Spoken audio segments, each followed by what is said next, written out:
What's up, everybody? It's the homie Truth Teller, the Street Reporter, and today we're gonna open up that notebook again. A lot of people always say, "Truth, can you give us a story about DRose600? Did you know him? Is it anything you can tell us about him that nobody probably know in the culture?" Sure. I kind of told this story before, but I'm gonna dig in a little more deeper today. You know, D Rose, we all know about him, 600 member. You know, he's part of a lot of different crews. I heard he rock with people in Folly and Old Block, Front Street, all kind of stuff.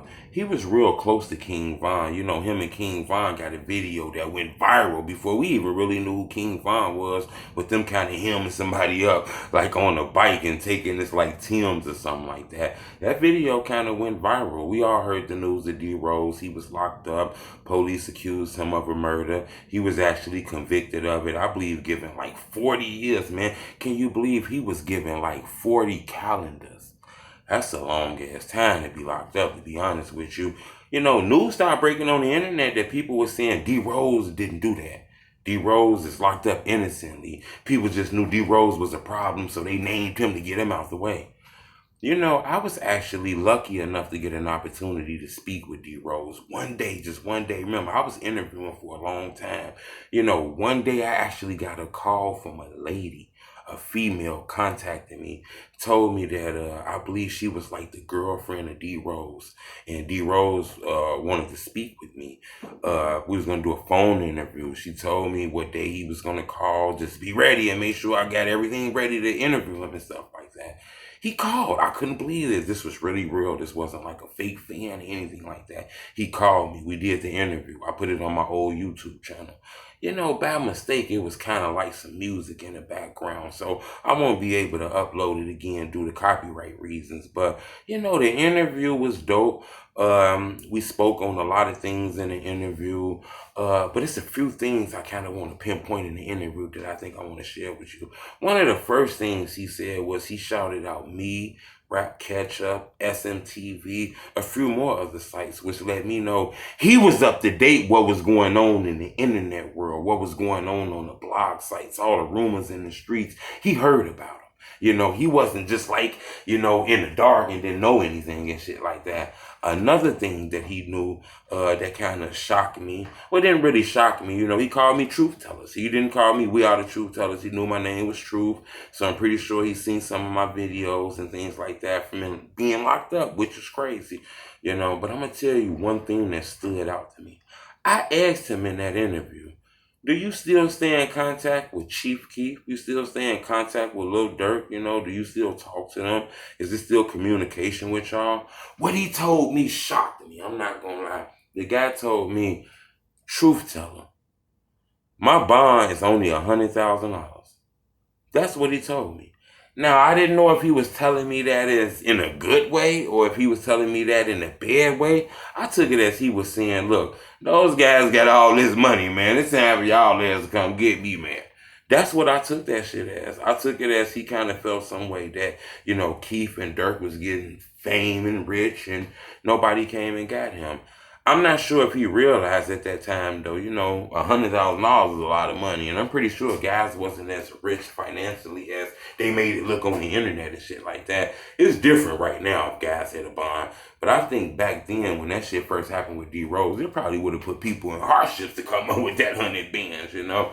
I think he might have realized that because I don't think he had an issue. But I'm not going to lie, he told me that, and that kind of left me a little shocked in the interview because we just, you know so much about 300 being together and, you know, that side not really beefing with each other and shit. So that was one of the first times where, you know, the door cracked open and we kind of heard maybe it's a chink in our armor because D Rose said his bond $100,000.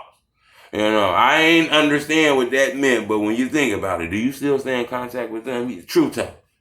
My bond ain't nothing but $100,000. So I took that as that was a little weird, but you know, they were locked up at that time. I'm pretty sure they cleared that up. So I don't want to make that seem like that's still an issue though. But I wanted to share that with you guys because a lot of people don't know that. You know, 600 always had me allured with them because I noticed a lot of their younger members caught a lot of brunt of the BS, the bullshit, C-Day, Rondo, got locked up, DRose locked up, a lot of the young guys that was in the crew from LA Capone and all those guys, the young guys, it seemed like they took a bad route, and caught bad luck and shit like that, But I tell people that, man, I'm gonna tell y'all something else, because a lot of people always ask me, True, can you share some more stuff with us? You know what? I got a story that I wasn't gonna tell nobody yet. I was gonna wait and hold this story for a little while, but I'm gonna share this story with you. I think this is a crazy story, and I think we can learn from this.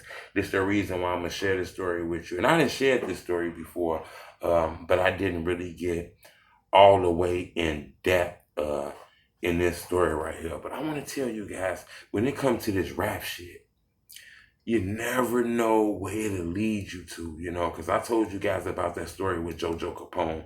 I'm going to tell you in the next video. I'm not going to hold it no more. In the next video, I'm going to tell you what happened when I interviewed JoJo Capone. He's like, one of the big homies. He let you know he a big GD. He not hiding from that. He one of the respected guys in the cities and one of the first goons in this shit. And I went to go interview him. And I told you guys, I did my questions ready and shit like that. He told me meet him at his hotel. I get to his hotel. When I get to the hotel, he like, I'm on my way down there. I'm like, cool, let me hit YouTube real quick. Maybe I can come up with some more questions to go along with my questions. I didn't hit YouTube while I was on my way getting to him. When I finally got to him, he like, I'm on my way downstairs. I hit YouTube real quick. I'm going to ask some more questions. Boy, when I Google YouTube, it said JoJo Capone snapping on bloggers. JoJo Capone got a problem with bloggers. JoJo Capone say he gonna slap the shit out of bloggers. JoJo Capone say bloggers are coaching vultures. JoJo Capone getting down on bloggers. I'm like, oh shit, this dude on his way downstairs to come get me. And I'm a blogger. I ain't know none of that shit. Cool. He come. We get up there. I ain't bring it up. I ain't finna bring shit up. We get up there. JoJo Capone got some dope energy. Big homie, showed me nothing but love. I get to his hotel room. This the thing. This one of the interviews where I actually had my two sons with me, Had my two sons with me because this interview is going to be in a hotel room. It's not going to be outside. Not no thugs around. It's just him. So I'm bringing my sons. I got them with me. Get in the hotel room. We doing the interview. My little son ended up getting sick. So while we doing the interview, JoJo Capone bring it up. The blog shit, truth, you gotta be careful sometimes you're doing the video, blip, blip, blip, blip, blip, blip, blip, blip, blip, blip, blip, blip, blip. You doing all that shit. Somebody will take that shit, the wrong way. Somebody will hurt to take that as you joking with them. I understand what you doing, but somebody will take that shit as you laughing at their death. Even if you're not laughing at their death. I totally got that, because I ain't laughing at nobody's death. I'm just explaining what happened. And also, when he tell me that, I'm like, oh shit. Here you go, he finna get on that shit with me. But you know what? It turned out being a dope conversation. Wasn't aggressive. It was cool as hell. And I want you guys to know my son got a little sick. He was under the weather. JoJo Capone took care of my son, man. I want y'all to understand that. He gave him like some little medicine that he had, and he gave him like some little juice, man. He was concerned about my son, man. JoJo showed me a different temperament in him. He was like a dope dude. I don't know if people understand that. My son got sick as hell. On the way to go see JoJo Capone. I didn't even know my son was getting sick because we was in there. He just coughing and, my son got sick and, we had to cut the interview short. But during the interview, I stopped the interview plenty of times. You guys don't see it, but it was edited so much. But JoJo Capone held me down. That's one thing I can say about JoJo Capone. I was worried that JoJo Capone was going to